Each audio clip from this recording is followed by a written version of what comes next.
I'm Atra El-Nashar at the White House. Iran and Russia announcing joint naval drills in the Middle East. The move inflaming tensions between the U.S. and Iran, which are already preparing for potential military conflict if nuclear negotiations break down.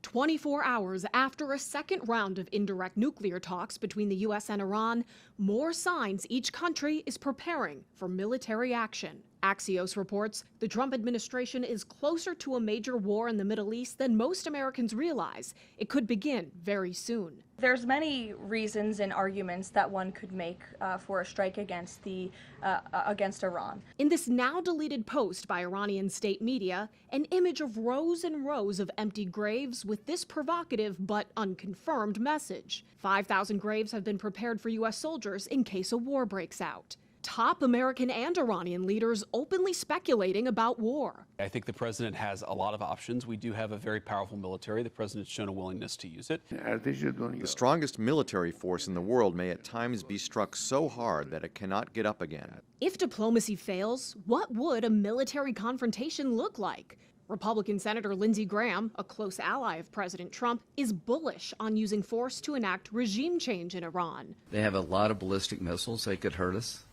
It could do damage to Israel, but every day that goes by in the war, they get less capable. We don't need boots on the ground in Iran. We need to partner with Israel if we do a military operation to make sure we get the highest and best benefit of our capabilities. Iran could get some help from Russia, which uses Iranian drones in its invasion of Ukraine.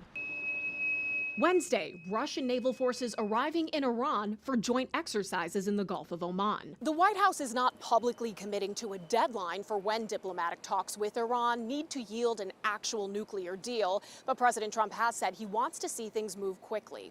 We're also learning the president is in active talks with his national security team as he makes this decision about whether to strike Iran. At the White House, I'm Atra El-Nashar. Angela, thank you. Developing this morning, the Trump administration preparing for another round of nuclear talks with Iran in the next 2 weeks. President Trump's envoys, Steve Witkoff and Jared Kushner, did meet with Iranian officials in Geneva Tuesday, with one White House official saying there was progress, but major gaps do remain.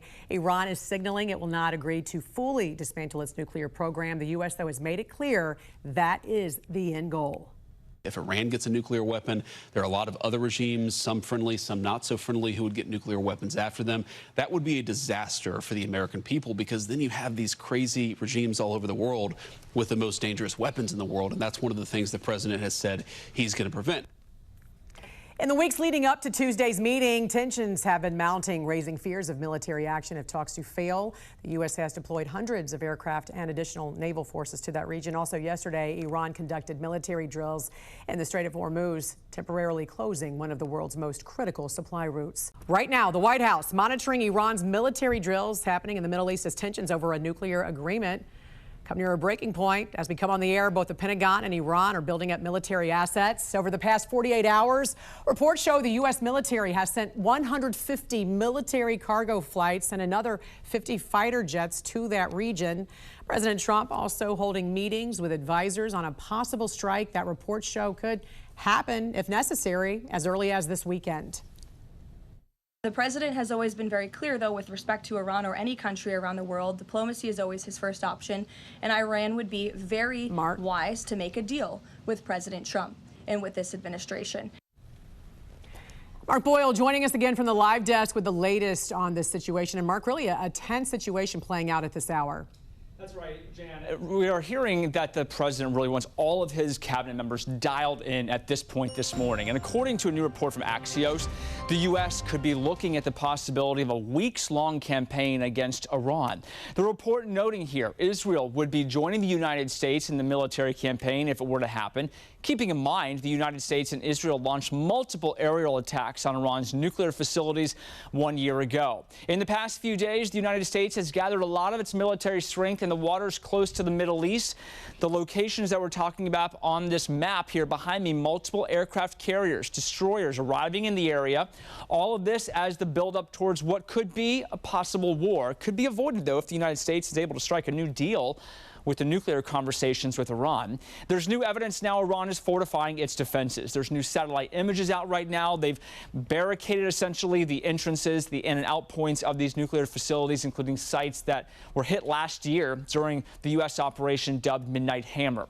Iran also buried those entrances around other nuclear sites too. So it's not just one or two, it's several. And we'll monitor that for you as updates come in and reaction out of the Middle East. We'll see what happens. But these attacks that we're hearing could happen as early as this weekend, Jen. Mark, thank you. This morning, the Iranian regime also on the clock, facing a deadline to present a proposal to resolve the differences of a possible nuclear agreement. Both sides are still far apart on a deal, especially when it comes to Iran's missile stockpile. I'm Atra El-Nashar in Washington. President Trump says within the next 10 days, he plans to make a decision about whether to continue nuclear negotiations with Iran or take military action. U.S. military forces in the Middle East standing by for potential orders to attack Iran, possibly as soon as this weekend, in what would be Trump's second round of strikes in less than a year. Now we may have to take it a step further, or we may not. Maybe we're going to make a deal. You're going to be finding out over the next probably 10 days. That 10-day timeline the president outlining Thursday may not play out because President Trump said this just one day before ordering strikes on Iran in Operation Midnight Hammer last June. I'm giving him a period of time, and I would say 2 weeks would be the maximum. The very next day, the president told the nation U.S. forces bombed 3 Iranian nuclear facilities. Iran's key nuclear enrichment facilities have been completely and totally obliterated. Since a second round of indirect nuclear talks with Iran in Geneva this week, signs of looming conflict have only intensified. We have to make a meaningful deal. Otherwise, bad things happen. Satellite images show what President Trump calls an armada of U.S. forces stationed near Iran. The blue squares represent naval assets, including destroyers and an aircraft carrier. A second is on the way. And the red dots show bases with attack planes and other air power. The type of kinetic action that the U.S. would wage would be primarily an air campaign. Decapacitation strikes and regime change and collapse, those two would involve prolonged, intense air campaigns. This isn't just between the U.S. and Iran. Secretary of State Marco Rubio is expected to travel to Israel next week to update Prime Minister Benjamin Netanyahu on the situation. And Russia showing support for Iran, running joint naval exercises in the Gulf of Oman Thursday. Here's Russian Foreign Minister Sergei Lavrov. No one wants the new escalations. Everyone understands that this is playing with fire. U.S. forces and the American public watching and waiting to learn what the commander-in-chief decides. In Washington, I'm Atra El-Nashar reporting. Developing as we come on the air, the War Department positioning more military assets in the Middle East right now as Iran faces a deadline to reach a deal. President Trump says Iran has less than 2 weeks as he considers options on possible military action. And thanks for joining us. I'm Jan Jeffcoat. It is Friday, February 20th, and this morning, the Iranian regime is on the clock and completely surrounded by the largest deployment of U.S. forces in decades. We want to get right to Angela Brown at the live desk, who is tracking all the latest developments. Good morning to you, Angela. You know, a lot happening right now, and Trump says Iran is running out of time. Yeah, what do we have, like 10 days before something has to happen? That's right. Happen leading up to what? I guess that's the big question. What are we counting down to? Well, the president is weighing a ton of options right now. And we haven't seen, as Jan mentioned, military buildup like this in the Middle East in more than 20 years. We're talking on the Iraq War. Now, right now, the president could go really a number of directions at this point, including targeted strikes on Iran's nuclear and military bases, taking out Iran's leaders, or trying to let peace kind of prevail in the situation. Speaking to the newly formed Board of Peace in the past 24 hours, the president says he's going to make that decision in the next week or so. And we do have some work to do with Iran. They can't have a nuclear weapon. It's very simple. You can't have peace in the Middle East if they have a nuclear weapon. And they can't have a nuclear weapon. And they've been told that very strongly. Well, Trump has hinted for a regime change on one end and has insisted Iran not obtain that nuclear weapons that he mentioned right there. Now, leaders in Europe are starting to feel how real this could actually be. The Prime Minister of Poland, Donald Tusk, warned his citizens in Iran to immediately evacuate that nation. He added flights out of the country might not be available in the next several hours. Now, I want you to take a look at this map right here behind me as well. I want you to focus on this right here. It shows the buildup of U.S. military forces and what have have been stationed close to Iran. The U.S. is still trying to bring even more warships and aircraft carriers into the region at this hour. A lot developing in the Middle East this morning. We're going to stay on top of all this this morning at the live desk. All right, Angela, thanks so much. Also this morning, the White House monitoring Iran's efforts to rebuild the nuclear sites the U.S. destroyed in Operation Midnight Hammer over the summer. A watchdog group said Iran does appear to have accelerated restoration and redevelopment operations of uranium enrichment despite these nuclear talks. Satellite images released earlier this week also showed reconstruction activity underway at these sites. Meantime, back in Washington, there is growing bipartisan support to use military force if Iran fails to reach a nuclear deal with the U.S. Pennsylvania Democratic Senator John Fetterman said he supports President Trump's strategy. If they have 900 pounds of near weapons grade uranium, why wouldn't you strike that? Why wouldn't you hold them accountable that way? And now here we are again, and now we've demonstrated that's the only thing Iran ever responds to is strength and power and hit them. And if they want to hit them again, because I don't think you can't really trust and negotiate with them. You can't negotiate with cancer. You have to attack it and go right at it with superior force. Nuclear talks with Iran continuing, as well as a strategic military buildup in the Middle East. The U.S. has deployed multiple carrier strike groups while Tehran does conduct live fire missile drills in the Strait of Hormuz. Joining us now to break it all down, retired U.S. Air Force Brigadier General John Teichert. Good morning, sir. Thank you for joining us. Good morning, Jan. Thanks for having me. As we know, the Iranian regime on the clock right now, but they are completely surrounded by the largest deployment of U.S. forces in decades. What's your thoughts right now? Are we going to war?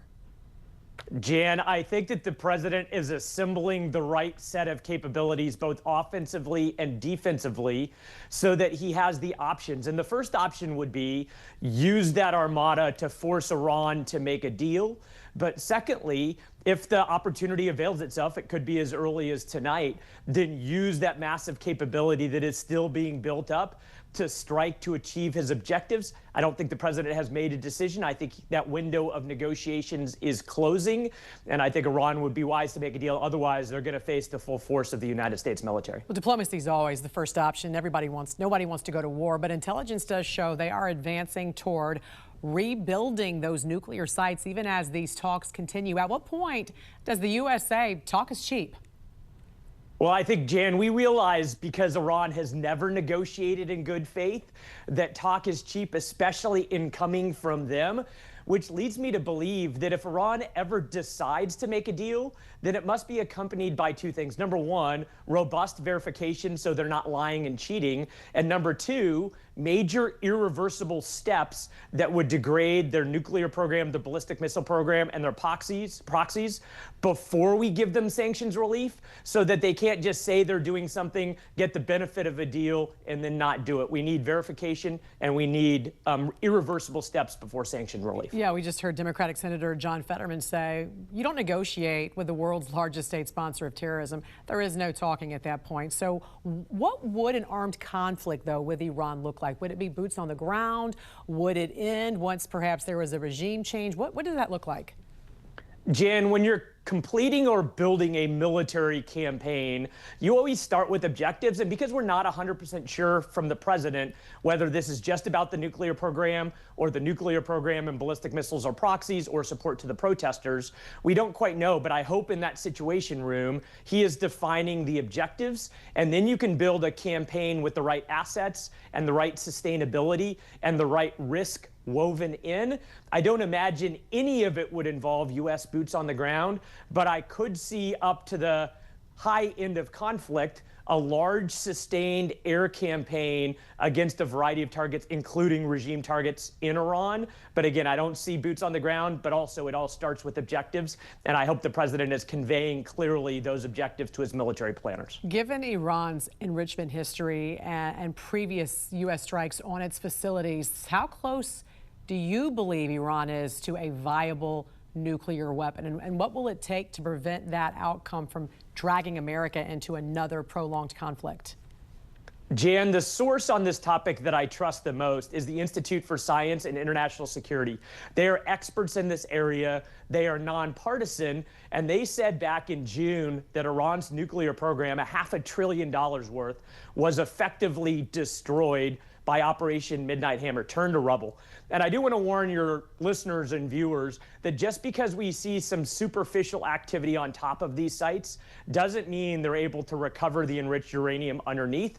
It doesn't mean that those centrifuges are operational. And I still think that their capability is effectively destroyed. And I do know that the president would have real intelligence, far more than just what's going on the surface, about how close they likely are to nuclear capability. How long does it take to enrich uranium and to rebuild what was destroyed? Well, I think, Jan, the reason that institute gave us the comments about effectively being destroyed is that the centrifuges were destroyed. The enriched uranium was largely destroyed.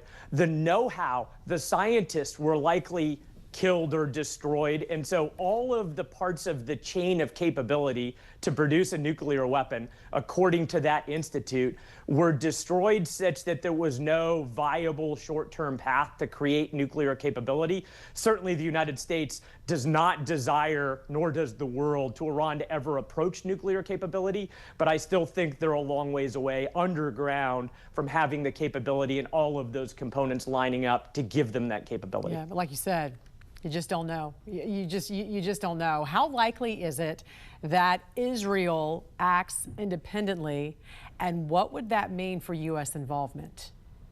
Jan, the Prime Minister was here in the United States last week. No doubt he talked to the President of the United States about a variety of options. That includes the likelihood of negotiations working. That includes U.S.-only strikes. That includes U.S. and Israel strikes combined. And I think just like back in June, the only way that Israel would strike without the United States is if somehow the president gave Netanyahu the green light to do so. But I think because we're so inclined to be prepared to strike as the United States, that I don't see Israel going it alone, but I do see the United States and Israel undertaking this sustained air campaign against Iran when the time comes, doing it together. All right, retired U.S. Air Force Brigadier General John Teichert. Always great to get your expertise on this. Thank you so much for joining us this morning. Have a great weekend. You too, Jan. Thank you.